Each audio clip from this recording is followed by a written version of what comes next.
Un médecin quitte son bloc, une convocation suffit. Entre un scalpel et un fusil, le Burkina Faso bascule en quelques lignes administratives, révélant une frontière civile-militaire soudainement rétrécie par la loi. Que signifie, pour ceux qui suivent l'actualité du pays, ce moment où Ibrahim Traoré transforme la citoyenneté en devoir actif et où chaque profession devient une pièce d'un dispositif de survie nationale? L'histoire qui commence ici annonce une mutation plus vaste, discrète, mais décisive. Ce récit promet une lecture structurée d'un tournant politique qui dépasse un fait isolé pour éclairer une reconfiguration complète de l'État burkinabé. L'enjeu est clair. Comprendre comment une décision administrative redéfinit durablement la citoyenneté et la responsabilité collective. À travers ce cas précis, l'analyse met en lumière un mécanisme plus large, où la loi cesse d'être un simple cadre pour devenir un instrument d'organisation sociale en temps de crise. Ce déplacement modifie les repères habituels. Le civil n'est plus seulement protégé par l'institution, il en devient un acteur direct. L'intérêt pour le public ne réside pas dans l'anecdote, mais dans ce qu'elle révèle d'un modèle politique émergent. Sous l'autorité d'Ibrahim Traoré, la mobilisation nationale est présentée comme une réponse interne à une insécurité persistante et à l'épuisement des soutiens extérieurs. Cette promesse comporte un risque assumé, resserrer la cohésion, tout en exposant les tensions latentes entre adhésion et contrainte.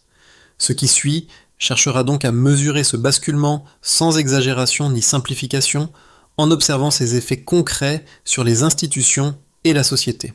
En moins d'une année, une règle a déplacé des milliers de trajectoires individuelles. La loi 029-2023 impose un service national obligatoire aux Burkinabés âgés de 18 à 35 ans, transformant une orientation politique en contrainte juridique effective. Cette bascule ne s'est pas produite dans le vide.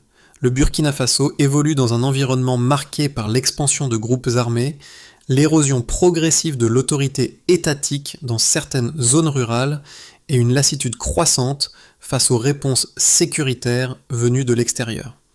Dans ce contexte, l'annonce de la loi a agi comme un révélateur. Elle a matérialisé une doctrine déjà évoquée dans les discours, mais jamais inscrite aussi clairement dans le droit. Sous l'impulsion d'Ibrahim Traoré, l'État a fait le choix de redéfinir la citoyenneté comme une ressource mobilisable. Le passage du volontariat au mandat légal constitue le cœur de cette transformation. Désormais, étudiants, fonctionnaires, techniciens ou agriculteurs sont intégrés dans une réserve nationale pensée comme un prolongement des institutions civiles et non comme leur négation. Cette nuance est centrale pour comprendre la logique officielle. Il ne s'agit pas de militariser l'ensemble de la société, mais d'élargir le périmètre de la défense intérieure. La convocation publique d'un médecin respecté a cristallisé cette mutation. Elle a rendu visible ce que la loi impliquait déjà. Aucune compétence n'est totalement sanctuarisée lorsque la survie collective est en jeu. Ce cas a provoqué une onde de choc symbolique, car il touchait une profession perçue comme indispensable et traditionnellement neutre. À partir de là, la loi a cessé d'être abstraite pour devenir tangible. Le contexte international accentue encore la portée de cette décision. Les partenariats sécuritaires se sont révélés insuffisants, tandis qu'une partie de la jeunesse exprime un rejet croissant de la dépendance extérieure. Dans cette configuration, la stratégie portée par Ibrahim Traoré apparaît comme une tentative de reconquête de souveraineté par des moyens internes, assumant à la fois la contrainte et la responsabilisation. La question centrale devient alors évidente. Cette mobilisation peut-elle renforcer l'État sans fragiliser le tissu civil qu'elle sollicite? Pour saisir la portée réelle de la loi, il faut quitter le cadre abstrait et observer ceux qui la vivent en première ligne.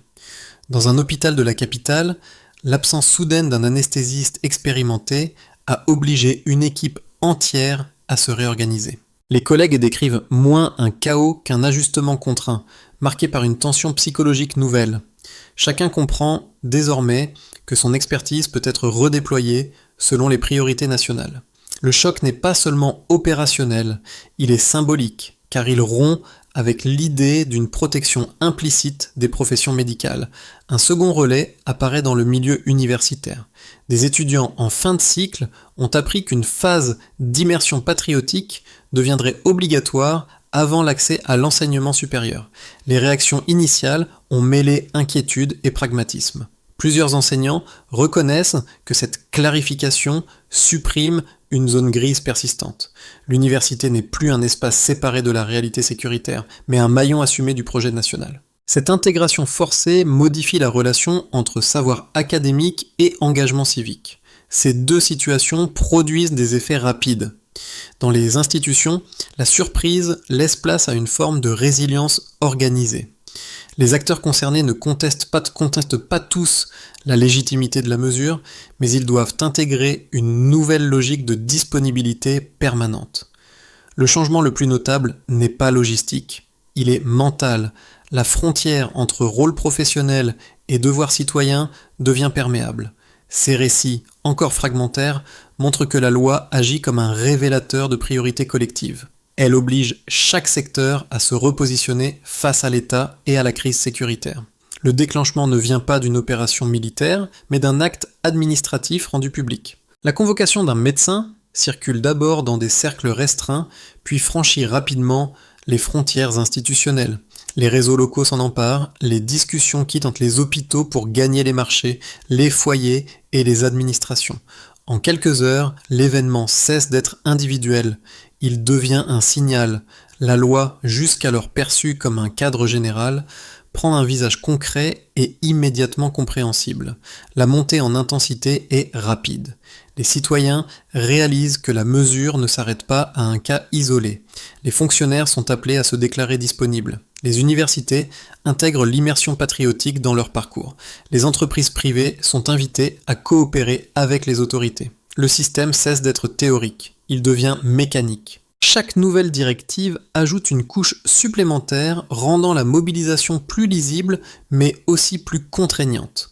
L'idée de spectateur disparaît progressivement, chacun est désormais situé à l'intérieur du dispositif. Sous l'autorité d'Ibrahim Traoré, ce mouvement adopte un rythme soutenu. Les décrets s'enchaînent, les administrations ajustent leurs protocoles, les forces de sécurité modifient leurs procédures de coordination. Le discours officiel insiste sur une nécessité répétée. La souveraineté ne peut être restaurée qu'à partir des ressources internes. Cette insistance produit un effet paradoxal. Elle rassure une partie de la population en donnant une direction claire, tout en accentuant les inquiétudes de ceux qui redoutent une pression excessive sur les secteurs civils. Le point de bascule se manifeste dans les camps d'entraînement, notamment à Kaya. Contrairement aux attentes initiales, les recrues ne montrent pas une résignation généralisée. Plusieurs témoignages évoquent au contraire un moral en hausse et un sentiment de rôle historique. Pour ces jeunes, la mobilisation est perçue comme une rupture avec des années d'attente et de dépendance. Ils expriment l'idée que la défense du pays ne peut plus reposer sur des acteurs extérieurs. Cette adhésion inattendue confère à la séquence un caractère plus profond qu'une simple application de la loi. La rémanence apparaît presque simultanément dans les centres urbains. Les professionnels redoutent des réaffectations imprévues. Les familles s'inquiètent de la continuité des services essentiels. Quelques individus choisissent de quitter discrètement le pays. Ces départs restent limités, mais leur résonance médiatique est forte. Les médias étrangers amplifient ces signaux et construisent un récit centré sur la contrainte, parfois déconnecté de l'expérience vécue dans les camps ou les zones rurales. Face à ces réactions, l'État ajuste sa posture. Les autorités renforcent les obligations, mais privilégient un ton axé sur la responsabilité collective plutôt que sur la stigmatisation. L'évitement devient sanctionnable sans être publiquement dramatisé. Cette approche consolide la légitimité du dispositif auprès de ceux qui y participent déjà. La dynamique s'auto-entretient, plus la mobilisation progresse, plus elle devient normalisée. Cette séquence, du déclenchement à la rémanence, révèle un processus central. La loi ne se contente pas d'organiser la mobilisation, elle reconfigure la perception du rôle de chacun dans la survie nationale. Au départ, le dispositif concernait quelques centaines de volontaires. Aujourd'hui, il structure une montée en puissance mesurable. Cette transition du socle initial vers une phase consolidée constitue l'argument central utilisé par l'État pour démontrer que la mobilisation n'est pas improvisée, mais progressive.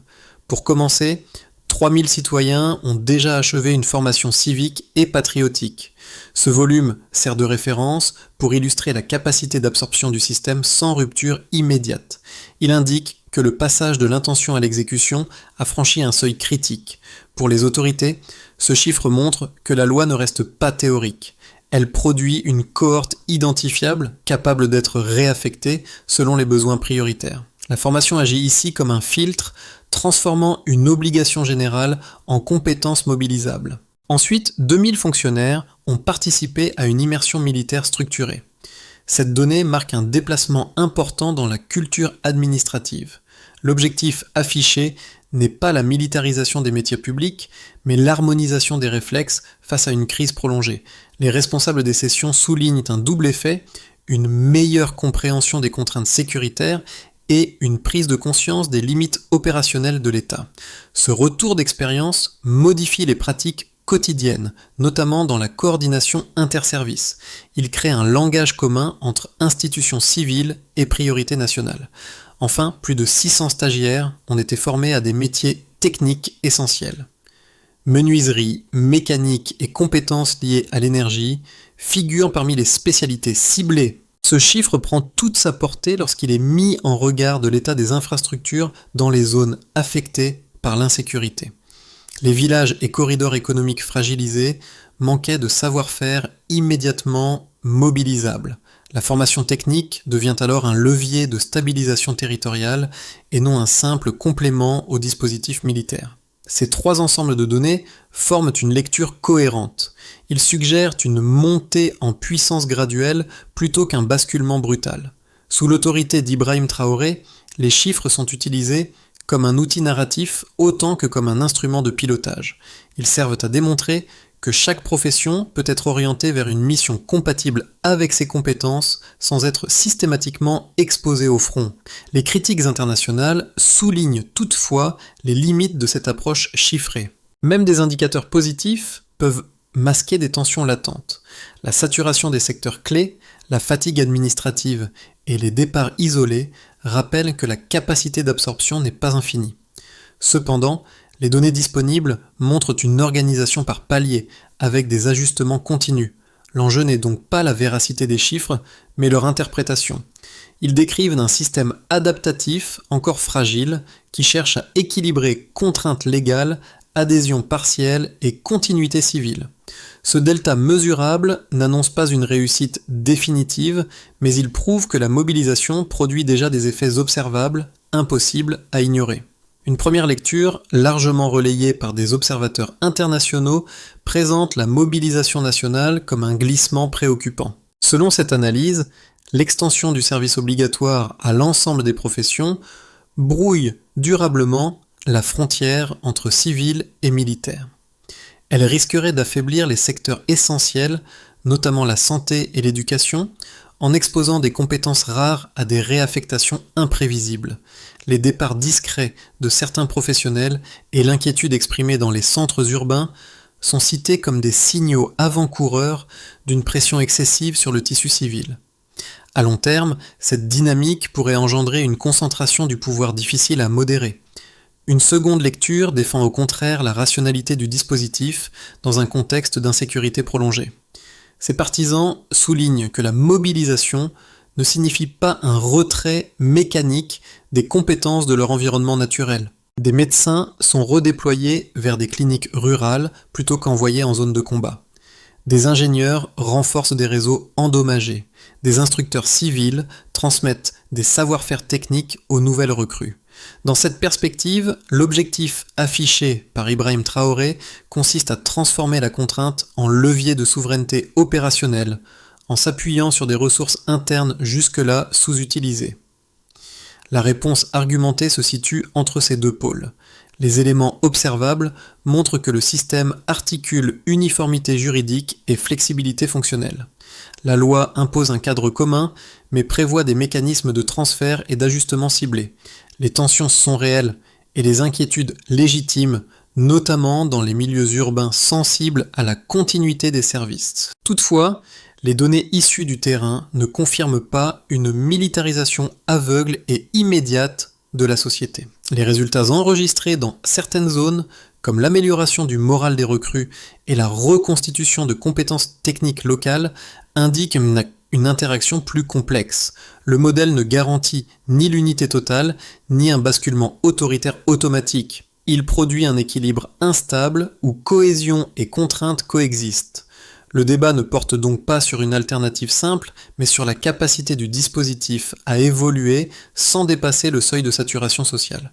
Ce point de bascule ne se lie pas dans les décrets, mais dans les réactions qu'ils provoquent. D'un côté, les camps d'entraînement voient émerger une cohésion rapide, nourrie par un sentiment d'utilité collective et par la conviction de participer à un moment fondateur. Les recrues parlent d'un cadre clair, d'une mission lisible et d'une rupture avec l'attentisme des années précédentes.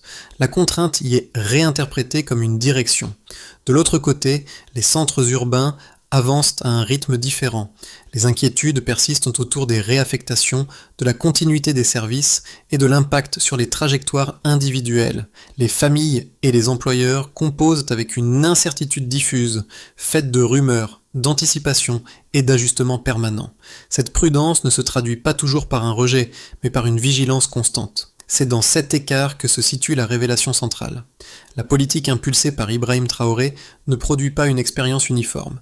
Elle génère simultanément adhésion active et réserve inquiète, selon la position sociale et territoriale de chacun. Cette dualité n'est pas un dysfonctionnement immédiat, elle devient un paramètre structurant du dispositif. À partir de ce moment, la question n'est plus de savoir si la mobilisation existe, mais comment ces effets divergents vont remodeler durablement l'équilibre national. Pour l'État, l'effet le plus visible réside dans une reprise graduelle de la capacité d'action. Les administrations ayant participé aux immersions obligatoires fonctionnent avec des circuits plus courts et une coordination renforcée. La discipline acquise se traduit par une réponse plus rapide aux urgences locales et par une meilleure articulation entre services civils et priorités sécuritaires. Dans certaines régions longtemps délaissées, la présence étatique redevient perceptible. Les gains territoriaux restent pas modestes, mais ils signalent un retour progressif de l'autorité publique, ce qui modifie la relation entre institutions et population. Cette dynamique est présentée par le pouvoir comme un indicateur de crédibilité retrouvé sous l'impulsion d'Ibrahim Traoré. Pour les entreprises, l'impact est ambivalent. Les rotations de personnel imposées par la loi craignent des tensions organisationnelles, notamment dans les secteurs à compétences rares. Les employeurs doivent adapter leur calendrier, redistribuer les tâches et absorber des absences temporaires. Toutefois, certains segments bénéficient d'un effet indirect positif. La formation de centaines de stagiaires dans des métiers techniques renforce des filières fragilisées par l'insécurité. Dans les zones minières et agricoles, l'amélioration relative de la sécurité favorise une reprise prudente des activités. Les entreprises évoluent ainsi dans un environnement plus prévisible, mais au prix d'une flexibilité accrue. Pour les ménages, la mobilisation s'inscrit au cœur du quotidien. Les familles réévaluent les choix scolaires et professionnels à l'aune d'une possible réaffectation. L'inquiétude demeure, en particulier dans les centres urbains, où la continuité des services de santé et d'éducation est perçue comme fragile. En parallèle, certains foyers expriment une forme de fierté liée à l'engagement de leurs proches. Cette coexistence d'adhésion et d'appréhension structure les conversations domestiques et ancre la politique nationale dans l'intime. La mobilisation devient un facteur permanent de projection et d'anticipation. Pour la région, enfin, les effets se concentrent dans les zones les plus exposées. Les corridors ruraux et sahéliens enregistrent une stabilisation progressive grâce au déploiement de compétences civiles réaffectées et à une présence renforcée. Les autorités locales constatent une amélioration de la continuité des services et une diminution de certaines vulnérabilités. Ces évolutions restent fragiles et inégales, mais elles rééquilibrent la relation entre centre et périphérie. À l'échelle régionale, ce mouvement est observé comme une tentative de reconstruction par l'intérieur, assumant des coûts sociaux immédiats pour des gains sécuritaires graduels. Pris ensemble, ces effets dessinent un paysage contrasté. La politique conduite par Ibrahim Traoré produit des bénéfices mesurables, tout en exposant des tensions persistantes. La question n'est plus celle de l'impact, mais de sa soutenabilité dans le temps. Un premier scénario repose sur la continuité des tendances actuelles. Si le dispositif se maintient sans accélération brutale, la mobilisation nationale poursuivrait son expansion progressive. Les administrations conserveraient les gains de discipline issus des immersions, tandis que les formations techniques continueraient d'alimenter les besoins prioritaires des zones fragiles. Les régions rurales enregistreraient une stabilisation lente, mais tangible, sans transformation spectaculaire. Les tensions urbaines persisteraient toutefois, alimentées par l'incertitude autour des réaffectations. Dans cette trajectoire intermédiaire, l'équilibre resterait précaire mais fonctionnel, sans rupture majeure ni succès décisif. Un deuxième scénario, plus favorable, suppose une consolidation rapide des dynamiques positives. Si la coordination institutionnelle s'améliore et si les cycles de formation gagnent en efficacité, les compétences civiles réaffectées pourraient produire un effet multiplicateur. Les infrastructures endommagées se redresseraient plus vite que prévu. Les zones sensibles bénéficieraient d'une présence étatique plus régulière, renforçant la légitimité du dispositif. Les milieux professionnels, initialement prudents, commenceraient à percevoir la mobilisation comme un mécanisme cohérent plutôt qu'une menace. Dans cette hypothèse, la convergence entre sécurité, service civil et cohésion sociale réduirait progressivement les départs isolés et atténuerait les critiques externes. Un troisième scénario met en lumière les risques d'une saturation mal maîtrisée. Si les réaffectations devenaient trop fréquentes ou insuffisamment ciblées, certains secteurs essentiels pourraient s'affaiblir. La santé, l'éducation et les réseaux techniques subiraient des tensions cumulatives. Les familles réagiraient plus vivement et les départs discrets vers l'étranger gagneraient en visibilité. Sur le plan diplomatique, les partenaires internationaux interpréteraient cette évolution comme un signe de fragilité intérieure accrue. Dans les zones exposées, une fatigue progressive des personnels mobilisés ralentirait les gains sécuritaires, créant un effet domino sur la cohésion nationale. Aucune de ces trajectoires n'est prédéterminée. Elles dépendent d'un paramètre central, la capacité du dispositif à s'ajuster en permanence. Penser la mobilisation comme un système dynamique et non comme un verdict figé permet de déplacer le débat. L'enjeu n'est pas seulement ce que la politique produit à court terme, mais ce qu'elle exige des institutions, des familles et des professions pour rester soutenable. Pour une partie du public, les effets de la mobilisation se traduisent par une réorganisation silencieuse du quotidien. Les familles intègrent désormais l'éventualité d'une réaffectation dans leurs décisions scolaires ou professionnelles. Cette anticipation permanente modifie la manière de planifier l'avenir, en particulier dans les centres urbains où la continuité des services reste une préoccupation centrale. L'incertitude n'est pas constante, mais elle s'installe comme un paramètre durable de la vie sociale. Du côté des professionnels, l'impact est plus direct. Les rotations imposées par la loi obligent à repenser l'organisation du travail, la transmission des compétences et la gestion des absences. Certains reconnaissent que l'immersion patriotique a renforcé la discipline et la coordination interne. D'autres soulignent le coût psychologique d'une disponibilité prolongée. Cette ambivalence structure la perception du dispositif. Il est à la fois perçu comme un effort nécessaire et comme une source de tension. Pour les jeunes engagés dans les camps, l'expérience est souvent décrite différemment. Beaucoup y voient une occasion concrète de contribuer à la stabilité d'un pays marqué par l'insécurité. La cohésion vécue sur le terrain transforme l'obligation en trajectoire personnelle, donnant un sens nouveau à l'engagement civique. Ce contraste avec les inquiétudes urbaines accentue la fragmentation des perceptions. Face à cette diversité de vécus, deux attitudes peuvent guider le public. La première consiste à s'informer de manière régulière en distinguant faits observables et interprétations. La seconde invite à reconnaître que les transformations en cours n'affectent pas tous les groupes de la même manière. Comprendre ces écarts devient essentiel pour suivre l'évolution du pays sans céder à une lecture uniforme ou réductrice. D'abord, il s'agit de renforcer la coordination entre institutions civiles et structures de défense. Les administrations doivent disposer de circuits de remontée d'informations plus fluides afin d'anticiper les réaffectations plutôt que de les subir. Cela implique un inventaire actualisé des compétences disponibles et une planification calée sur les périodes critiques des services essentiels. L'indicateur clé devient la stabilité fonctionnelle des secteurs sensibles. Ensuite, l'attention se porte sur l'organisation des formations. Les cycles civiques et techniques doivent être plus courts, mais plus fréquents, afin d'absorber des volumes variables de participants sans déséquilibrer les institutions. Les centres de formation ont un rôle central, suivre chaque cohorte, mesurer les compétences acquises et ajuster les contenus aux besoins territoriaux. La progression qualitative des savoir-faire devient ici un critère de réussite. Puis, il faut regarder le déploiement territorial.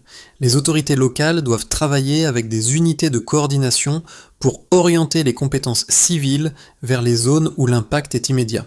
Ce mécanisme, déjà amorcé, nécessite une standardisation pour réduire les délais et éviter les doublons. La continuité des services dans les zones rurales constitue alors un indicateur tangible de résilience.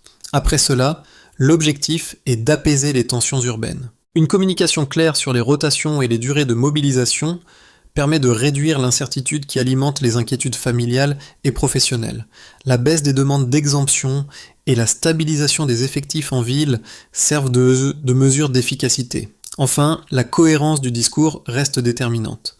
Sous l'autorité d'Ibrahim Traoré, la mobilisation est présentée comme un système adaptatif appelé à évoluer. La capacité à préserver simultanément cohésion sociale, continuité civile et progression sécuritaire devient le test décisif de cette stratégie.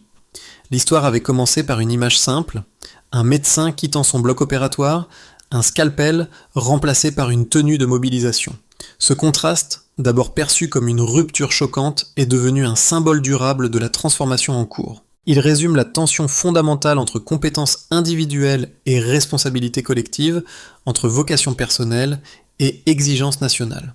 Au fil des mois, ce symbole s'est diffusé bien au-delà du cas initial. Il se retrouve dans les salles de classe réorganisées, dans les bureaux administratifs soumis à de nouvelles disciplines et dans les villages où la présence de l'État recommence à se manifester. Chaque espace porte désormais la trace de cette réorientation, parfois avec adhésion, parfois avec inquiétude. La société ne se recompose pas d'un seul bloc, elle s'ajuste par frictions successives.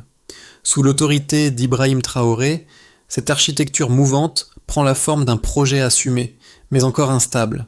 Elle ne promet ni une unité parfaite, ni une résolution immédiate de l'insécurité.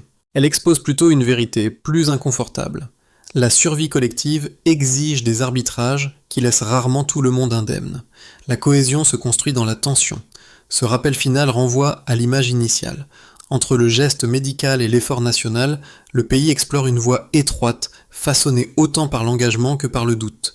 La mobilisation nationale en cours ne se résume ni à une réforme administrative, ni à un simple choix sécuritaire. Elle agit comme un miroir tendu à l'ensemble de la société, révélant les attentes, les peurs et les lignes de fracture qui traversent le pays. Chaque citoyen, qu'il adhère pleinement au dispositif ou qu'il l'observe avec prudence, se trouve désormais impliqué dans une transformation qui dépasse les décisions individuelles. Pour les observateurs extérieurs comme pour le public local, suivre cette évolution demande un effort particulier. Il s'agit de résister aux lectures simplificatrices et de privilégier des analyses attentives aux faits, aux écarts territoriaux et aux expériences vécues. La trajectoire du Burkina Faso ne se laisse pas enfermer dans une opposition binaire entre contrainte et unité. Elle se déploie dans un espace intermédiaire, mouvant et encore indécis. Dans ce contexte, la circulation d'informations nuancées et la confrontation des points de vue deviennent essentielles. S'informer, comparer et discuter permet de mieux comprendre ce que cette politique exige des institutions et des individus. La question qui demeure ouverte n'est pas seulement celle de l'efficacité immédiate, mais celle du type de société que cette mobilisation contribue à façonner.